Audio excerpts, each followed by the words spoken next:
Kaveh Bakari, merci d'être avec nous. Ce premier long métrage qui a été sélectionné à Cannes et qui a fait forte impression, on en avait parlé ici avec Évangéline Barbarou quand il avait été présenté.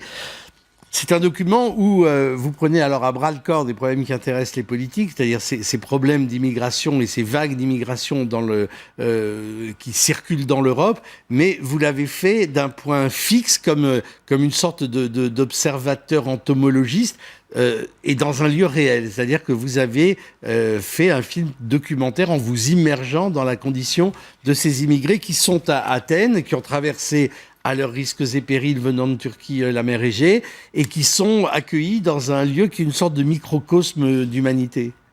Oui, exactement. C'est dans un lieu, c'est en fait une pension, ce qu'ils appellent une pension à clandestins. C'est en fait une buanderie qu'ils ont aménagée, où des migrants en transit se terrent là en essayant de trouver des passeurs, des faux passeports qui leur ressemblent, avec la photo qui doivent leur ressembler pour tenter de partir.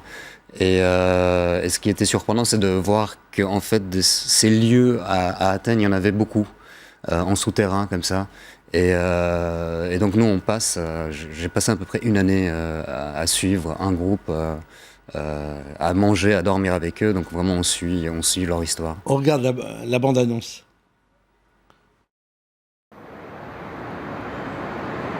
ببینین آقا رسوله این کامرانه فرشاده اینم حمید بروسلیه مربی ورزش گروه اینم محسن پسر خالت که خب بهتر از من میشناسش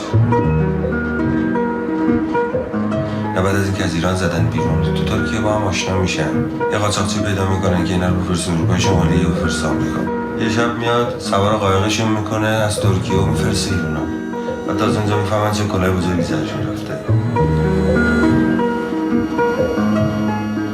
ولی خب این آدمایی هم که اومدن تو اروپا همشون دنبال دزدی و قاچاق و فلان این حرفا نیستن. خیلیاشون میبینید بیشتر مثلا یه اروپایی. Kaveh Bakari, tout à l'heure, comme on était dans l'actualité de Berlusconi, on disait que la farce et le drame.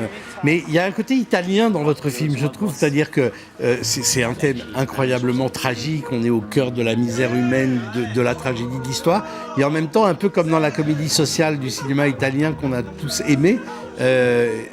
On rit, on sourit, on est ému, parce que voilà, même dans le drame, il peut y avoir de l'humour et de la drôlerie. Bah oui, je dirais même surtout dans le drame. Et ça, alors, jusqu'à un certain point, c'est de ma responsabilité d'essayer de le faire, mais j'avais pas besoin de vraiment forcer le trait. Ils avaient un humour, ils avaient un recul sur la situation qui permettait ça. Des espèces de percées lumineuses comme ça. C'est quelque chose qui devenait très lumineux d'un coup et qui se sent évidemment dans le film.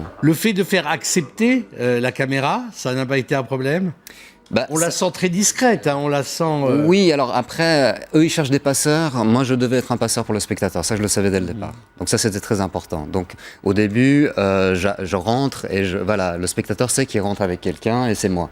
Et au fur et à mesure que le spectateur rentre et justement que je me fais accepter par le groupe et même je trouve une place à l'intérieur de ce groupe très très précisément, je deviens membre à part entière du groupe, et là je laisse le spectateur gentiment, une fois qu'il est rentré dans cette ambiance avec ses codes, et suivre cette aventure.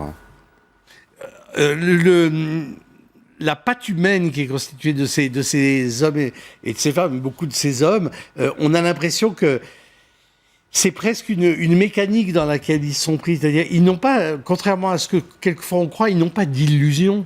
Ils savent que le sort qui les attend est absolument désespéré, peut-être juste un peu moins désespéré que ce qu'ils ont fui. Oui, c'est un peu des survivants, donc ils ont vu le bateau, l'embarcation à côté de la leur couler, donc très vite en arrivant au port de l'Europe, c'est tout de suite, ah oui, ça va être vraiment encore plus compliqué que ce qu'on imaginait. Ils visent pas vraiment l'Europe, ces gens, ils visent plutôt le Canada, les États-Unis, l'Australie, mais ils osent même plus le formuler une fois qu'ils arrivent avec autant de difficultés juste en Grèce, ça devient inimaginable d'aller encore plus loin, même s'ils gardent encore le secret espoir de pouvoir, comme ils appellent, en fait l'Europe est une rampe de lancement pour partir dans ces autres continents plus propices peut-être à l'immigration à leurs yeux. Voilà pourquoi ce film s'appelle L'Escale. Merci beaucoup d'être venu nous en parler, Kaveh Bakari. Retour sur l'actualité chaude, ça se bouscule dans l'actu ce soir.